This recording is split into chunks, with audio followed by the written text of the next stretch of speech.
శివుడు వినాయకుడి మానవతలను నరికివేసిన తర్వాత ఎందుకు దాన్ని ఎవరికీ తెలియకుండా భూమిలో దాచిపెట్టాడు?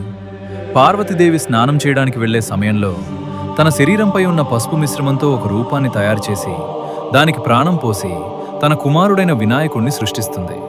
తర్వాత ఎవరినీ లోపలికి అనుమతించవద్దని చెప్పి పార్వతీదేవి స్నానం చేయడానికి వెళుతుంది. ఆ సమయంలో శివుడు అక్కడికి వస్తాడు గాని వినాయకుడు శివుడు లోపలికి అనుమతించడు. దీనితో కోపం వచ్చిన శివుడు చేతిలో ఉన్న త్రిశూలంతో వినాయకుడి తలను నరికివేస్తాడు. తన కుమారుడి ఈ స్థితిని చూసిన పార్వతీదేవి దుఃఖంతో ప్రపంచమే భయపడే కాళీ అవతారం తీసుకుని ఉగ్ర రూపంలో నిలుస్తుంది. వెంటనే శివుడు పార్వతీదేవిని శాంతింపజేయడానికి ఒక ఏనుగు తలను వినాయకుడి శరీరానికి జోడించి మళ్లీ ప్రాణం పోస్తాడు. అదే సమయంలో వినాయకుడి శరీరం నుండి తెగిపోయిన ఆ మానవ తలను శివపరమాత్ముడు తన చేతిలో తీసుకుని భూమిలోని పాతాళ గుహలో పెట్టి దాచిపెడతాడు. కాలక్రమేణా ఆ తల ఒక శిలారూపంగా మారిపోయింది.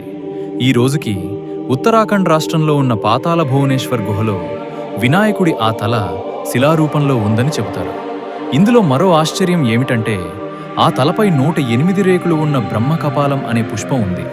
ఆ పుష్పం నుండి సహజంగా నీటి చుక్కలు ఆ తలపై పడుతూ ఉంటాయి. ఈ ప్రదేశాన్ని దర్శిస్తే జీవితం మారిపోతుంది అని భక్తులు నమ్ముతారు. జై గణేశ అని కామెంట్ చేయండి.